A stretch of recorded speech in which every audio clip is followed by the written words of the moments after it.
Hey there, Fletcher from All Things Overlanding here, and today I'm going to be talking about why I switched from an older vehicle. I've had a couple of older vehicles that were really inexpensive to a brand new 2023 Nissan Frontier.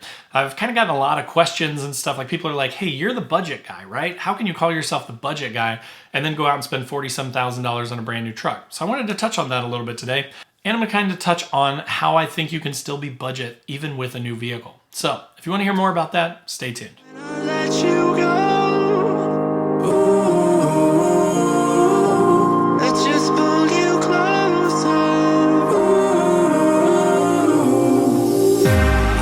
Understand where it came from, but you got it, my got it. It began in the land of the sandstorm. I fought it, though I wanted everything to do with what you give to me.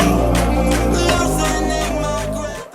Alright guys, so as I mentioned in the intro today, I'm talking about sort of being budget minded, but still buying a newer truck and how that can sort of go hand in hand.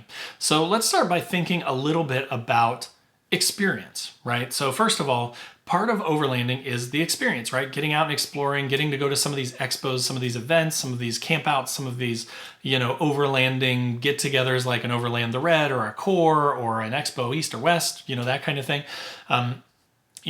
A little tiny bit on my background. Initially, when I first started my YouTube channel, I had an '05 Nissan Xterra. It only had about 94,000 miles on it, and I got it for a steal. I got it for very little money from a local guy who had bought a new vehicle for his daughter, and it had been her car.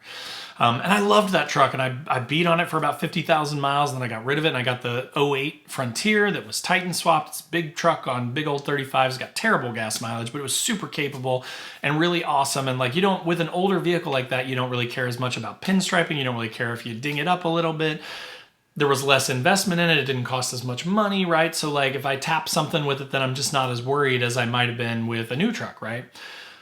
And I've always sort of argued historically against like buying a really new truck or a brand new truck because of depreciation, because of the budget stuff, right? And I will say honestly, the new Frontier Pro 4X is about mid-40s. So it was not an inexpensive truck. However, here's what I'm going to say as far as kind of the budget, right? Like people have been like, hey, couldn't you have gotten like 2 or 3 or 4 Xterras or Frontiers for the amount of money that you spent on the Frontier? To that question, one point is yes and no. Like, the market has changed. Xterras now are crazy. If you want to get a newer Xterra, something like a 2013 through 2015 with reasonable miles, like 80 to 120,000 miles, you're talking 15 to 25 grand in a lot of cases. Like, the prices on those have jumped way up since I bought my first one. In the olden days, absolutely. You could have found a 100,000 mile Xterra that was 5 to 8 years old for, 8 to 12 grand all day long. But now they've doubled. So because of their rarity, because they've kind of, they stopped making them in 2015, it's become harder. And then the truck tax with the Frontier, because it's a truck, it's got a bigger towing capacity, it's got a little bit more capacity with the bed. Those tend to go for a few thousand more than the Xterras generally as well. So like, even a 2015 through like 2018 Frontier with around 100 to 150,000 miles, we're still going for like 20 to 25,000 bucks. So when I looked at that and then I said, yeah, okay, the new truck is significantly more than that, but I literally get a 0-mile truck with no previous abuse, no concerns about what the previous owner did to it, no janky modifications or anything like that, a warranty, right? That helped sway me a little bit. I was looking at like newer Frontiers that were maybe like 2020, 2021 that had the 9-speed and the 3.8 liter. That's the same one that's in the new truck. And even looking at those, they were in the 30s, right? And then I'm kind of like, man, for like 10 to 15 grand more to literally get a 0-mile truck again, and the new body style and the exciting new Nissan hotness, right? Like, to me, that made a lot of sense. In general, though, I still would advocate for, in most cases, unless it's like part of the reason why I went with the newer truck is because I was going to get rid of my backup car that I had to kind of be a backup for my older trucks, because I've always had like a second car.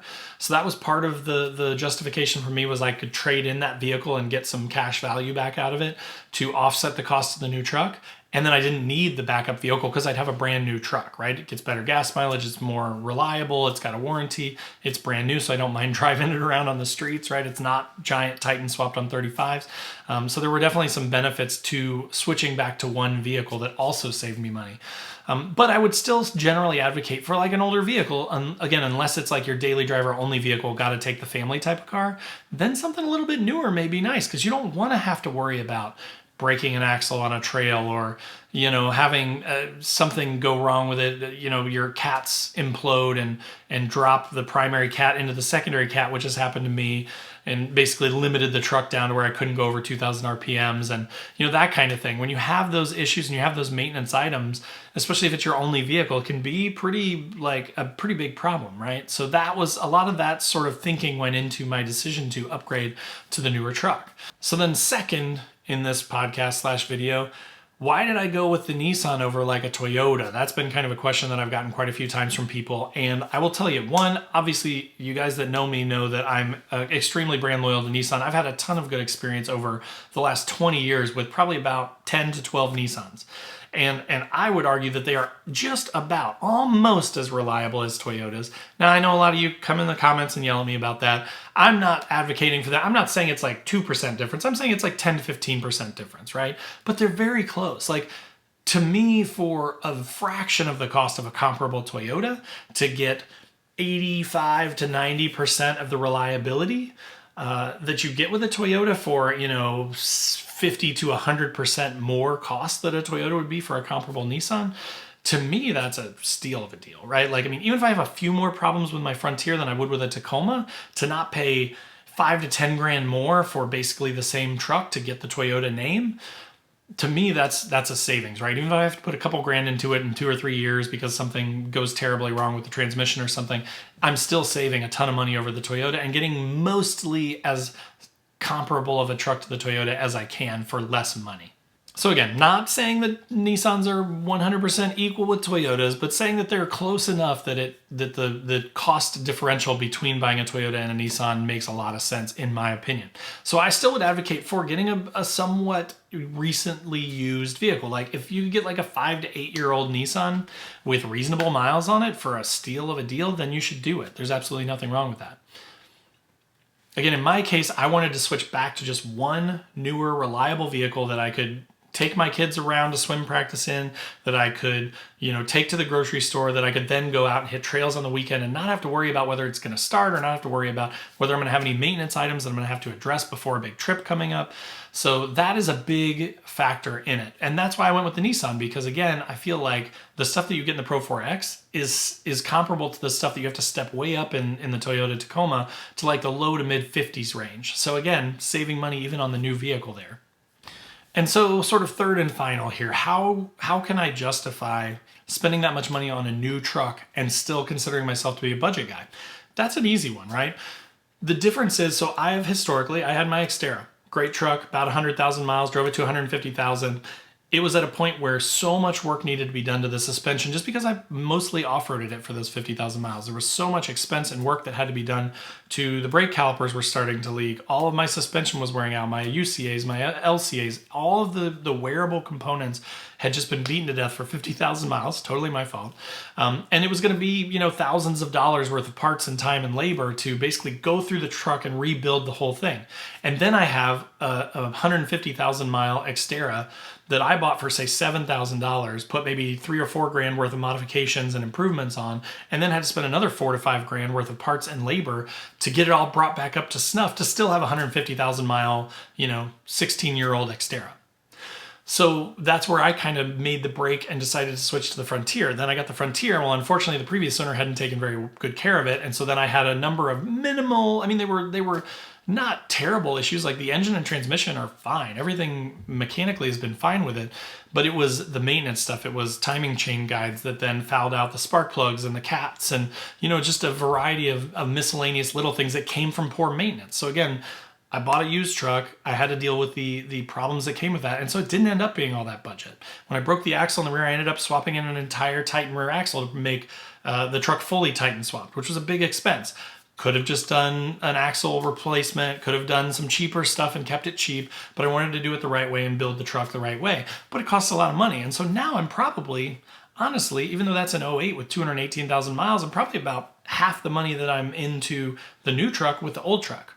So, there are a lot of arguments to be made that yes, the newer trucks cost more money up front, but then honestly, I only drive about 6,000 to 8,000 miles a year. I work from home most of the time, so most of my miles are trip miles. So even if I did 10 or 12,000 miles a year on my truck, in 10 years, I'll be at 100 to 120,000 miles on that truck. I will know the entire history of it. I will know every modification that's been done to it. And the way that I take care of my trucks is I do a pretty good job of taking care of them. I'm pretty good with the maintenance stuff on them, and I'm pretty good at, keeping them clean and keeping everything up to date and taking care of it. And I will be the only one that took care of that truck, so I don't have to worry about other people's mistakes impacting the longevity of the truck. So again, I think if I can get 8 to 10, years out of that truck, that's a really good long-term investment. When you get down into like the $400 to $4,500 a year range and then divide that by 12 months, it's actually a pretty low payment, especially considering that there will be very little, if any, maintenance done to it versus my other trucks where it's been thousands of dollars a couple times a year to revamp stuff or redo stuff. So again, that's kind of been my thought on why the new truck makes a ton of sense. That's my plan, is to keep it for 8 to 10 years. Maybe in a few years, get some sort of a fun car or something like that to go on the side. But to have something that I just know is going to be dead reliable, that I can go on trips with. There's also opportunity cost with that. Like every time a truck would go down and then I would miss an event, I didn't make it to my favorite event in the UP for the last 2 years because the truck broke down both times. I broke an axle one time, and then I had the catalytic converters implode before the first one. So, that has been problematic. But now this year I'm going, and I'm sure that I'm going to get to go because my truck has 7,000 miles on it, right? So again, having that peace of mind, having that opportunity cost diminished by the newer truck makes a ton of sense for me. And hopefully that helps you if you've been thinking about this stuff, or if you are, potentially considering an upgrade or a change in your vehicle in the future. If it was helpful for you and you're on YouTube, click that like button. If you're on the podcast, there are links in the description down below to all my other social channels. So wherever you want to hang out, I'd love to have you. Just come join the conversation over there. Also in the description down below are links to my website where I've got patches and stickers. So definitely check those out. Funny overlanding, camping type patches and stickers. Pretty reasonably priced, I think. So check those out as well. And then there's also a link to my Patreon page where we've got a 24/7 Discord that's a lot of fun, and a once a month call that we do to kind of chat about our gear and setups. And then there's the Newbie Overlanders Facebook group. Again, totally free to join, tons of awesome members in it on Facebook. So if you're in there, go and join that group as well. But again, thanks for watching. Thanks for listening. Post up in the comments if you're on YouTube. I'd love to hear from you, and we'll see you next week.